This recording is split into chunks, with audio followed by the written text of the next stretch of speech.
નમસ્કાર દર્શક મિત્રો, હું છું વાહિદ મસદ્દીન. આપ નિહાળી રહ્યા છો હમ ટીવી ભરૂચ ન્યૂઝ. હવે નિહાળીશું આજના મુખ્ય સમાચારો. ભરૂચ શહેરના જૂના નેશનલ હાઈવે નંબર 8 ઉપર રોડની આજુબાજુ કેટલાક લોકો દ્વારા દબાણો કરવામાં આવ્યા હતા અને કેટલાક રાજકારણીઓના સગાઓએ પણ દબાણો કર્યા હતા, જેને આજે બીજા દિવસે પીડબ્લ્યુડી દ્વારા પોલીસને સાથે રાખીને તમામ દબાણો દૂર કરવામાં આવ્યા હતા. ભરૂચના કોલેજ રોડથી એબીસી સર્કલ સુધીના માર્ગ ઉપર ગેરકાયદેસર રીતે ઉભેલા ઢાબા, હોટલો અને સ્ટોલ સામે તંત્રએ કાર્યવાહી કરી હતી. ખાસ કરીને દ્વારકાધીશ ટી સ્ટોલ અને ખેતલા આપા હોટલ જેવા દબાણો દૂર કરવામાં આવ્યા હતા, જેના કારણે માર્ગ ખુલ્લો થયો છે. માર્ગના મધ્યથી 22 મીટર સુધીના વિસ્તારમાંથી દબાણ દૂર કરાયા હતા. દબાણ હટાવતી વખતે કોઈ ઘર્ષણ ન સર્જાય તે માટે કડક પોલીસ બંદોબસ્ત પણ ગોઠવાયો હતો. અત્રે ઉલ્લેખનીય છે કે દ્વારકાધીશ હોટલ અને ખેતલા આપા ટી સ્ટોલ પાસે અગાઉ પણ વાહન પાર્કિંગને લઈને વિવાદ સર્જાતા રહ્યા છે. આવી સ્થિતિને ધ્યાનમાં રાખી તંત્રએ આ વખતે કડક કાર્યવાહી કરીને દબાણ હટાવ્યું છે. માર્ગને અવરોધ મુક્ત બનાવવા માટે તંત્રની કાર્યવાહી સરાહનીય છે. હવે આ દબાણો ફરી ઉભા ન થાય અને કાયદાનું પાલન થાય તે માટે સતત દેખરેખ રાખવી મહત્વપૂર્ણ બની રહે છે. ભરૂચ જિલ્લાના જંબુસર પંથકમાં રાત્રિના વાતાવરણમાં પલટો આવ્યો હતો. મોડી રાત્રિના વરસાદે ધમાકેદાર એન્ટ્રી કરતા ઠંડક પસરી હતી. ભરૂચના જંબુસર પંથકમાં વાતાવરણમાં ફરી એકવાર પલટો આવ્યો હતો. ગતરોજ મોડી રાત્રિના સમયે જંબુસરના વિવિધ વિસ્તારો અને ગ્રામ્ય વિસ્તારોમાં વરસાદ વરસ્યો. સતત બીજા દિવસે જંબુસરના લીમચ, કાવા, પાંચકડા અને કોરા સહિતના ગામોમાં વરસાદ વરસ્યો હતો. વરસાદ વરસતા જ વાતાવરણમાં ઠંડક પ્રસરી હતી અને લોકોને ઉકળાટ તેમજ બફારાથી રાહત મળી. બીજી તરફ સતત વરસી રહેલા વરસાદના કારણે ધરતીપુત્રોમાં ચિંતાનું મોજું ફરી વળ્યું છે. અત્રે ઉલ્લેખનીય છે કે આ વર્ષે હવામાન વિભાગ દ્વારા ચોમાસું વહેલું આવવાની પણ આગાહી કરવામાં આવી રહી છે. ત્યારે છેલ્લા 15 દિવસથી સતત વરસાદ વરસી રહ્યો છે, જેને ખેતીના પાકને વ્યાપક નુકસાન પહોંચાડ્યું છે. આઈપીએલ ટુર્નામેન્ટમાં આરસીબીનો ફાઇનલમાં ભવ્ય વિજય થતા અંકલેશ્વરમાં ટીમના ચાહકોએ ઢોલ નગારા વગાડી ફટાકડા ફોડી વિજય ઉત્સવ મનાવ્યો હતો. આઈપીએલ 2025ની ફાઇનલ અમદાવાદના નરેન્દ્ર મોદી સ્ટેડિયમમાં રમાઈ હતી. આરસીબીએ પહેલા બેટિંગ કરીને 20 ઓવરમાં 190 રન બનાવ્યા હતા. વિરાટ કોહલીએ 35 બોલમાં 43 રન ફટકાર્યા હતા, જ્યારે જીતેશે 10 બોલમાં 24 રનની ઝડપી ઇનિંગ રમી હતી. પંજાબ તરફથી અર્શદીપ સિંહ અને કાયલ જેમિસને 3 વિકેટ ઝડપી હતી. લક્ષ્યાંકનો પીછો કરતા પંજાબની ટીમ 184 રન પર ઓલ આઉટ થઈ હતી. આ ઐતિહાસિક જીત સાથે આરસીબી આઈપીએલના 18 વર્ષના ઇતિહાસમાં 8મી નવી ચેમ્પિયન ટીમ બની છે. વિરાટ કોહલીની આગેવાની હેઠળ જીતેલા આરસીબીના સમર્થકોમાં અંકલેશ્વર શહેરમાં ઉત્સાહની લહેર જોવા મળી. અંકલેશ્વરના પિરામણ નાકા વિસ્તારમાં મોટી સંખ્યામાં આરસીબી ફેન્સ એકઠા થયા હતા. ચાહકોએ કોહલીના પોસ્ટર અને આરસીબીના ધ્વજ સાથે ઢોલ નગારા વગાડ્યા હતા અને ફટાકડા ફોડીને ભવ્ય ઉજવણી કરી. આરસીબીના 18 વર્ષના ઇંતજાર બાદ આવતા આ વિજયથી ચાહકોમાં જશ્નનો માહોલ છે. આ જીત માત્ર એક ટ્રોફી નહીં, પણ દરેક આરસીબી ચાહકના સપનાનું સાકાર રૂપ છે. આમોદના પુરસા રોડ પર આવેલી નર્મદા નિગમની જર્જરિત બિલ્ડિંગમાંથી યુવાનનો મૃતદેહ મળી આવતા પોલીસે આ દિશામાં તપાસનો દોર શરૂ કર્યો છે. આમોદના પુરસા રોડ ઉપર આવેલી નર્મદા નિગમની જર્જરિત બિલ્ડિંગમાંથી એક યુવકનો મૃતદેહ મળી આવ્યો છે. મૃતક મહેશ બાબુભાઈ વાઘેલા આમોદ ભરૂચના રહેવાસી હતા. તેઓ મૂળ જંબુસર તાલુકાના નોંધણા ગામના વતની હતા. સવારે મળેલા મૃતદેહની આસપાસ લોહીના નિશાન જોવા મળ્યા. પોલીસના પ્રાથમિક અનુમાન મુજબ મહેશ બિલ્ડિંગના પહેલા માળેથી નીચે પડ્યા હતા. આ ઘટના સવારે 7 વાગ્યા પહેલા બની હતી. બિલ્ડિંગ જર્જરિત હાલતમાં છે અને તેમાં બારી બારણા પણ નથી. ઘટનાની જાણ થતા આસપાસના લોકો ઘટના સ્થળે એકત્રિત થયા હતા. મૃતકને આમોદની સરકારી હોસ્પિટલ લઈ જવામાં આવ્યા હતા, જ્યાં ફરજ પરના ડોક્ટરે તેમને મૃત જાહેર કર્યા હતા. મૃતકના પિતા બાબુ શંકરભાઈ વાઘેલાએ આમોદ પોલીસ મથકે ફરિયાદ નોંધાવી છે. પોલીસે અકસ્માત કેસ નોંધી મૃતદેહનું પોસ્ટમોર્ટમ કરાવ્યું છે અને વધુ તપાસ હાથ ધરી છે. હાંસોટ તાલુકાના શેરા ગામના તળાવમાંથી વન વિભાગે મગરને પકડી સલામત સ્થળે છોડી આવ્યા હતા. હાંસોદ તાલુકાના સેરા ગામે આવેલ ગામ તળાવમાં ગ્રામજનોને મગર નજરે ચડ્યો હતો. આ અંગેની જાણ થતાં જ ગ્રામજનોના ટોળે ટોળા તળાવ પર ઉમટી પડ્યા. ત્યારબાદ આ અંગેની જાણ વન વિભાગને કરવામાં આવી હતી. હાંસોટ વન વિભાગનો કાફલો ગામમાં પહોંચ્યો હતો અને મગરનું રેસ્ક્યુ ઓપરેશન હાથ ધર્યું હતું. વન વિભાગે મગરને તળાવમાંથી સુરક્ષિત રીતે બહાર કાઢ્યો હતો અને ત્યારબાદ તેને છોડી મૂકવાની તજવીજ હાથ ધરી હતી. ભરૂચમાં ચકચારી મનરેગા કૌભાંડની તપાસમાં જિલ્લા પોલીસ વડા મયુર ચાવડા દ્વારા સીટની રચના કરવામાં આવી છે. ભરૂચના ચકચારી મનરેગા કૌભાંડની તપાસ માટે ભરૂચ જિલ્લા પોલીસ વડા મયુર ચાવડા દ્વારા મોટો નિર્ણય લેવામાં આવ્યો છે. સમગ્ર કૌભાંડની તપાસ માટે સ્પેશિયલ ઇન્વેસ્ટિગેશન ટીમ એટલે કે સીટની રચના કરવામાં આવી છે. સીટની કમાન્ડ ડીવાયએસપી ડોક્ટર અનિલ સિસારાને આપવામાં આવી છે, જેમાં એક પોલીસ ઇન્સ્પેક્ટર, એક પોલીસ સબ ઇન્સ્પેક્ટર સહિત 11 પોલીસ કર્મીઓનો સમાવેશ કરવામાં આવ્યો છે. સીટની ટીમ તપાસ કરી ચાર્જશીટ ફાઇલ કરશે. અત્રે ઉલ્લેખનીય છે કે ભરૂચ જિલ્લાના 56 ગામોમાં રૂપિયા 7.30 કરોડનું મનરેગા કૌભાંડ આચરાયું હોવાની આશંકા છે અને આ મામલે વેરાવળની 2 એજન્સીઓ સામે ગુનો નોંધાયો છે. ત્યારે પોલીસે હવે તપાસનો ધમધમાટ શરૂ કર્યો છે. પોલીસ દ્વારા જંબુસર, આમોદ અને હાંસોડ તાલુકાના જે ગામોમાં કૌભાંડ આચરાયું છે ત્યાં પંચકેશ સહિતની કાર્યવાહી પૂર્ણ કરવામાં આવી છે અને હવે આગળ નિવેદનો નોંધવાની પ્રક્રિયા શરૂ કરવામાં આવશે. નેત્રંગ તાલુકાના ફુલવાડી ગામે વીજ પાવર હાઉસનું ધારાસભ્યના હસ્તે ખાતમુહૂર્ત કરવામાં આવ્યું હતું. પ્રાપ્ત માહિતી મુજબ નેત્રંગ તાલુકામાં ફક્ત 2 જ પાવર હાઉસ આવેલ હોવાથી ફુલવાડી ગામ સહિત અન્ય 25 થી 30 જેટલા ગામના રહીશોને ખૂબ જ ઓછા પ્રમાણમાં વીજ પુરવઠો મળવો, ઓછા વોલ્ટેજમાં લાઇટ મળવી, બાળકોને પણ અભ્યાસમાં અગવડતા પડવી, પીવાના પાણીની મોટરો પણ ચાલતી ન હોય અને ખેતીમાં પણ ખૂબ જ મુશ્કેલીનો સામનો કરવો પડે તેમજ નવરાત્રી પછી પિયત માટે લાઇટની જરૂર પડતી હોય પરંતુ ઉપરોક્ત સમસ્યાને લઈને વર્ષોથી ખેતીમાં વ્યાપક નુકસાન થતું હોય છે. ઢોર ઢાંકણને પાણી અને ઘાસચારા માટે પણ તકલીફ પડતી હોય છે જેથી આ નું પાવર હાઉસ બને તો આર્થિક પરિસ્થિતિમાં સુધારો થઈ શકે છે. તેવા સંજોગોમાં ભરૂચ સાંસદ મનસુખભાઈ વસાવા અને ઝઘડિયાના ધારાસભ્ય રીતેશભાઈ વસાવાએ સરકારમાં રજૂઆત કરીને આ પાવર હાઉસ માટે માંગણી કરી હતી જે મંજૂરી મળતા થવા ગ્રુપ ગ્રામ પંચાયતમાં ગ્રામસભા 2 એકર જમીન આ પાવર હાઉસ માટે ફાળવવામાં આવી હતી. વિરોધ પક્ષના નેતાઓ આવેદનપત્ર વિરોધ નોંધાવ્યો હતો. ઝઘડિયાના ધારાસભ્ય રીતેશભાઈ વસાવાના હસ્તે ખાતમુહૂર્ત વિધિ કરવામાં આવી. તે દરમિયાન નેત્રંગ તાલુકા પંચાયત પ્રમુખ વસુધાબેન વસાવા, તાલુકા પંચાયત સભ્ય, સરપંચો, જવાબદાર પદાધિકારીઓ અધિકારીઓ ઉપસ્થિત રહ્યા હતા.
क्या आप अपनी ड्रीम जॉब सर्च कर रहे हैं? तो आपका वेट हुआ खत्म. हमारी कंपनी IICL में है कुछ amazing job openings. IICL are hiring PHP developer, Data Analytics, UI UX graphics designer, Node.js developer, WordPress developer. from all over Gujarat. तो देर किस बात की, अप्लाई करें अभी और बने हमारी डायनामिक टीम का हिस्सा. विजिट करें हमारी वेबसाइट www.iiclindia.com/career या मेल करें अपना रेज्यूमे iiclindia06@gmail.com पर. हमारी टीम में आपको मिलेगा एक इनोवेटिव और क्रिएटिव एनवायरनमेंट ताकि आपकी स्किल्स हमेशा अपडेटेड रहे. Freshers can also apply. Contact now on 7041542766.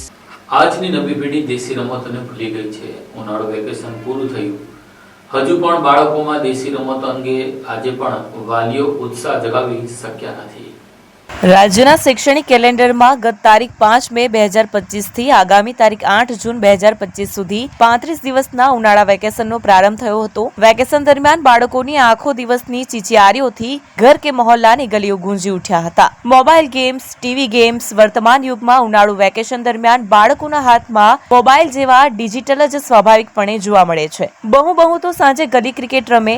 આમેય હમણાં IPL ક્રિકેટ મેચનું રોજ પ્રસારણ થાય એટલે બાળકો ટીવી સામે જ રચ્યા પચ્યા જોવા મળ્યા, પરંતુ માનસિક અને શારીરિક કવાયતના ભાગરૂપે નિર્દોષ અને પ્રફુલ્લિતતા આપે તેવી દેશી રમતો પરત્વે નવી પેઢીના બાળકોને વાળવા પ્રયત્નો આદરવાની પહેલ વાલી વર્ગે કરવી જરૂરી લાગી હતી. પરંપરાગત અને દેશી રમતો અંત તરફ હોય તેમ લાગી રહ્યું છે, કેમ કે લોકોની ભૌતિક સુવિધા વધવાથી તેઓ પોતાના બાળકોને ઇન્ડોર ગેમ રમે તેવી સગવડ કરી હોવાથી બાળકો હવે બંધ બારણાની વિડીયો ગેમ, મોબાઈલ ગેમ રમે છે. આઉટડોર રમતો હોવા છતાં બંધ બારણામાં માઉસની ક્લિકથી અને આંગળીના ટચથી રમાતી રમતો વધુ લોકપ્રિય બની રહી છે, જેથી દેશી રમતોનો સૂરજ અસ્તાંચળે જોવા મળી રહ્યો છે. વિસરાતી જતી દેશી અને બાળ રમતોને પુનઃ જીવિત કરવાની નિષ્ઠાપૂર્વક આયામો કરવા જોઈએ, આ ફરજ શાળાના સંચાલકો પણ ચૂકતા આવ્યા છે. જો કે આ વખતે અંકલેશ્વરની કેટલીક શાળાઓએ વેકેશન પ્રવૃત્તિઓના ભાગરૂપે આ દિશામાં આવકારદાયક પ્રયત્નો હાથ ધર્યા હતા. જો કે હજુ ગ્રામ્ય વિસ્તારોમાં પરંપરાગત રમતો રજાની મજા માણવા માટેનું માધ્યમ જોવા મળી રહે છે. ભૌતિકતા પાછળની આંધળી દોટ પાછળ આજની પેઢીને મૂળ સંસ્કૃતિની દેશી રમતોનો પરિચય શુદ્ધ આપણે કરાવ્યો નથી, તે ખેદજનક હકીકત છે. જો કે કેટલીક સંસ્થાઓ દેશી રમોત્સવનું ખાસ આયોજન કરતી રહી છે.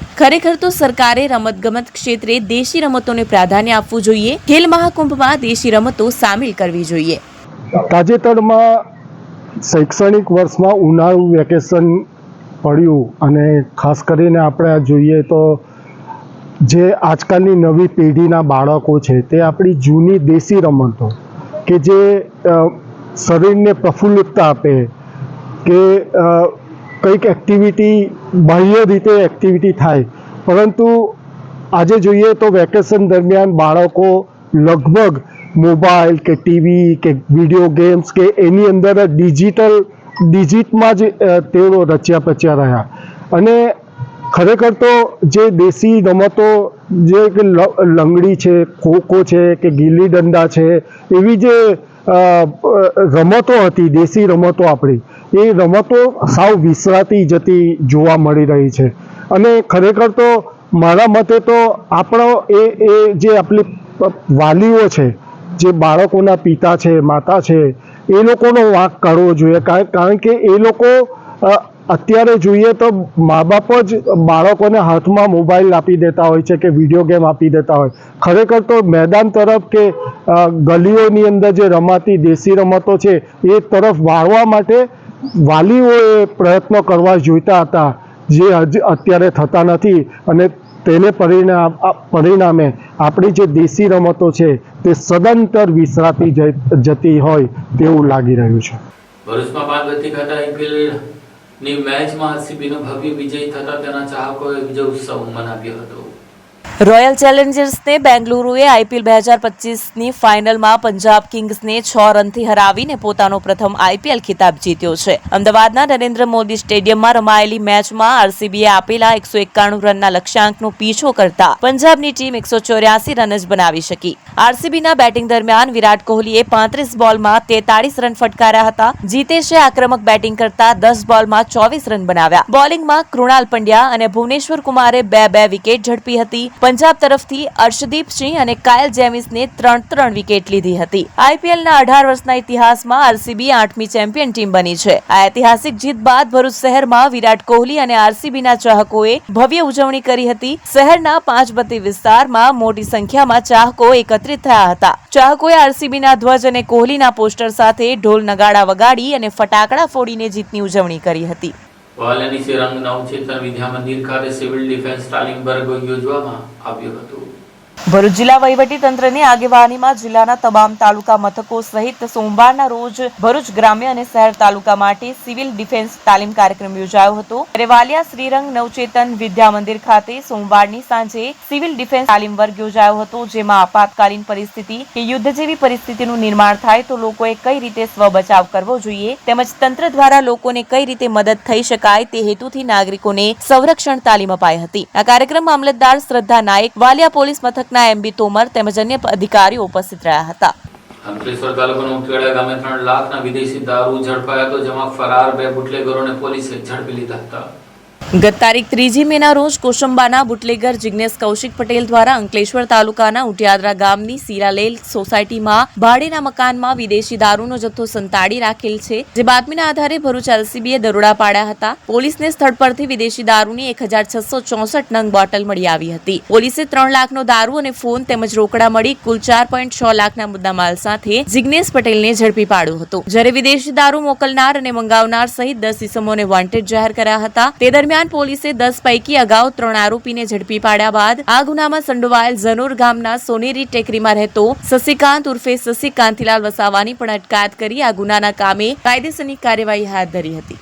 બિહારના મહિલા સાંસદ સભ્ય અંકલેશ્વરના બિહારી સમુદાયની મુલાકાત લીધી હતી. અંકલેશ્વર ઔદ્યોગિક વસાહતમાં મોટી સંખ્યામાં બિહારવાસીઓ વસવાટ કરે છે, ત્યારે તેઓ આ ચૂંટણીમાં મતદાન પ્રક્રિયામાં ભાગ લે અને જેડીયુ સમર્થિત એનડીએના ગઠબંધનને મત આપે તેવી અપીલ કરવા ગુજરાત રાજ્યના પ્રભારી જેમને બનાવવામાં આવ્યા છે તેવા બિહારના રાજ્યસભાના મહિલા સાંસદ ધર્મશીલા ગુપ્તા આજે અંકલેશ્વર આવી પહોંચ્યા હતા. તેઓએ ગુજરાત અન્ય ભાષાભાષી સેલના પ્રમુખ રાજવીરસિંહ ઉર્ફે પપ્પુસિંહ યાદવના ઔદ્યોગિક સંકુલ ખાતે સ્થાનિક બિહારના આગેવાનો અશોક ઝા સહિતના આગેવાનો સાથે બેઠક યોજી. મીડિયા સાથેની વાતચીતમાં સાંસદ धर्मशीला गुप्ताए आगामी बिहार विधानसभा चूंटणी में स्थानिक बिहारी मतदारों ने अपील करी, आपकी जन्मभूमि का ऋण अदा करने अवश्य आए और एनडीए गठबंधन को जिताए. વધુમાં તેઓએ એનડીએ સરકારમાં મહિલા સશક્તિકરણના અનેક યોજના થકી મહિલાઓનું જીવન ધોરણ ઊંચું આવ્યું હોવાનું જણાવ્યું હતું અને બિહાર રાજ્ય હવે જંગલ રાજમાંથી મુક્ત થયું છે. આ બેઠક દરમિયાન અંકલેશ્વરના અન્ય ભાષાભાષી સેલના અગ્રણીઓ અશોક ઝા, રાજવીરસિંહ, અનિલ શુક્લા સહિત અગ્રણીઓ પણ ઉપસ્થિત રહ્યા હતા. सबसे पहले मैं अपने देश के यशस्वी और सर्वाधिक लोकप्रिय नेता आदरणीय प्रधानमंत्री श्री नरेंद्र मोदी जी का आभार व्यक्त करती हूँ, जिनके नेतृत्व में एक भारत श्रेष्ठ भारत के तहत हमारे देश के विभिन्न राज्यों में जो बिहार के हमारे भाई बंधु व्यवसाय कर रहे हैं, जो इनकी कर्म भूमि है, वहाँ उनको सम्मान देना और उनको एक कड़ी में पिरोने का एक भारत श्रेष्ठ भारत एक बहुत ही मजबूत प्लेटफॉर्म है. और उसी कार्यक्रम के तहत मैं गुजरात की प्रभारी बनाई गई हूँ और प्रभारी होने के नाते मैं अपने बिहार के भाई बहनों के बीच आज ये भरूच जिले के अंकलेश्वर में आई हूँ. और यहाँ पर हमारे बीच में आदरणीय अशोक झा जी हैं, जो हिंदी भाषी सेल के अध्यक्ष हैं बिहार वासियों के, और श्री पप्पू जी हैं, राजेश कुमार पप्पू जी यहाँ पर हैं, अनिल शुक्ला जी हैं. सभी मिल करके यहाँ के जो बिहार के हमारे भाई बंधु हैं उनका नेतृत्व करते हैं. तो हमारा बिहार में एनडीए की सरकार है, डबल इंजन की सरकार. हमारे देश में माननीय मोदी जी और हमारे राज्य में एनडीए की सरकार है. हमारे मुख्यमंत्री श्री नीतीश कुमार जी, उप मुख्यमंत्री श्री सम्राट चौधरी जी और श्री विजय कुमार सिन्हा जी हैं, और वहाँ के बिहार के प्रदेश अध्यक्ष आदरणीय डॉक्टर दिलीप जायसवाल जी हैं. इन सभी के नेतृत्व में अभी बिहार विकास की डगर पर निरंतर आगे बढ़ रहा है. मैं 2005 से पहले की बिहार की बात करूं तो वहाँ जंगल राज, भ्रष्टाचार, चोरी, डकैती, अपहरण और हत्या जो लालू जी, राबड़ी जी के शासनकाल में हुआ करता था, और वही वजह था कि हमारे बिहार के युवाओं ने पलायन किया और देश के विभिन्न राज्यों को अपना कर्म भूमि बनाया. ये भरूच जिला गुजरात का हमारे बिहार के भाइयों को कर्म भूमि है, और कर्म भूमि जीविका ही नहीं देती, उसे आगे बढ़ने की प्रेरणा भी देती है. तो उसी कड़ी में मैं अभी आई हूँ कि हमारे बिहार में लोकतंत्र का चुनाव मात्र 4 महीने बाद है, और अपने भाई बंधु को मैं यहाँ निमंत्रण देने, उनसे आग्रह करने आई हूँ, और उनकी बातों को समझने भी आई हूँ, और अपनी बात को बताने भी आई हूँ सरकार की ओर से. जो बिहार में जो लोकतंत्र का चुनाव है और अभी बिहार में विकास एकदम निरंतर आगे बढ़ रहा है, चाहे वो शिक्षा के क्षेत्र में हो, या फिर महिला सशक्तिकरण हो, या युवाओं की रोजगार की बात हो. बिहार में उद्योग लग रहे हैं, मखाना अनुसंधान केंद्र माननीय प्रधानमंत्री जी ने दिया है, और पटना के बाद दूसरा एम्स दरभंगा में है, और एयरपोर्ट भी दरभंगा में मिथिला में हुआ है, और बिहार के सभी राज्यों में मेडिकल कॉलेज, इंजीनियरिंग कॉलेज और विकास के नए आयाम वहां पर खुल रहे हैं। तो अभी का बिहार में ये रोजगार है, महिला सशक्तिकरण है, हमारी बेटियों का शिक्षा में निरंतर वृद्धि हो रही है। हमारा बिहार वैभवशाली बिहार रहा है। बिहार महात्मा गांधी की भूमि रही है, जहाँ से उन्होंने चंपारण सत्याग्रह शुरू किया था। वो वीर कुंवर सिंह की भूमि है, और महावीर की भूमि है, विद्यापति की भूमि है, और वहाँ ऐसा इतिहास है कि नालंदा विश्वविद्यालय, विक्रमशिला विश्वविद्यालय और पटना की वो निश्चित रूप से हमारे माननीय प्रधानमंत्री जी और हमारे मुख्यमंत्री जी महिलाओं का सम्मान करते हैं। उनका एक ही उद्देश्य है कि नारी शक्ति से राष्ट्र शक्ति को मजबूत करना, और जितनी भी योजनाएं हैं जन गरीब कल्याणकारी, जो समाज के अंतिम शोषित वंचित सभी वर्गों के लोगों तक पहुंचती है, वो वीमेन ओरिएंटेड है, यानी कि महिला आधारित योजनाएं हैं। चाहे प्रधानमंत्री आवास या प्रधानमंत्री इज्जत घर और हर घर नल जल, बहुत सारी योजनाएं, उज्ज्वला योजना, बहुत योजनाएं हैं। वो हमारा सरकार की सोच है। लेकिन लालू जी के बेटे तेज प्रताप जी ने महिलाओं का अपमान किया है। सिर्फ वो अपनी पत्नी ऐश्वर्या का अपमान नहीं किया, देश और बिहार की महिलाओं का अपमान किया कि एक पत्नी के रहते हुए दूसरी महिला के साथ संबंध बनाना ये अपराध है, और ये अपराध दंडनीय अपराध है। इसे दंड मिलना चाहिए कि महिलाओं का अपमान किया है उन्होंने, उसके जीवन को खराब किया है उन्होंने, तो ये बहुत ही शर्मसार करने वाली ये घटना है, ये निंदनीय घटना है। मैं इसकी भर्त्सना करती हूँ कि उनको सजा मिलनी चाहिए। और तेजस्वी यादव का, लालू यादव जी का बिहार में खाता नहीं खुलना है, क्योंकि लोग पुनः नहीं चाह रहे वही भ्रष्टाचार, वही आतंक की सरकार आए, वही सरकार आए जहां पर महिलाओं को दिन दहाड़े बलात्कार किया जाता था और दिन दहाड़े हत्या की जाती थी। वहां एनडीए की सरकार बनाने के लिए लोग आतुर है, और बिहार की जनता विकास के साथ है, जो विकास सिर्फ और सिर्फ एनडीए की सरकार में है। तो बिहार में आरजेडी का या अन्य जो हमारे विपक्षी दल हैं, तेजस्वी यादव का खाता नहीं खुलने वाला है।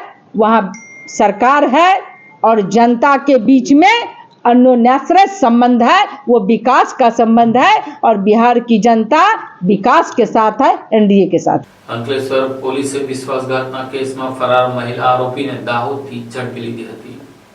અંકલેશ્વરની પેરોલ ફ્લો સ્ક્વોડની ટીમ જૂના ગુનામાં નાસ્તા ફરતા આરોપીને શોધવા દાહોદ વિસ્તારમાં તપાસ અર્થે ગઈ હતી। આ દરમિયાન 5 વર્ષ અગાઉ અંકલેશ્વર એ ડિવિઝન પોલીસ મથકમાં નોંધાયેલ વિશ્વાસઘાતના ગુનામાં વોન્ટેડ એવી મહિલા આરોપી લીલા ઉર્ફે મિંદી સુરેશભાઈ દેહદા દાહોદના ગરબાડા વિસ્તારમાં રહેતી હોવાની નક્કર બાતમી મળતા તેને પકડી પાડી હતી। આરોપી છેલ્લા 5 વર્ષથી પોલીસથી ફરાર હતી। પોલીસે બાતમીદારોની મદદથી આરોપી મહિલા લીલાને દેવધા ગામના નિશાળ ફળિયામાં તેના ઘરેથી ઝડપી પાડી હતી અને અંકલેશ્વર એ ડિવિઝન પોલીસને સોંપી હતી।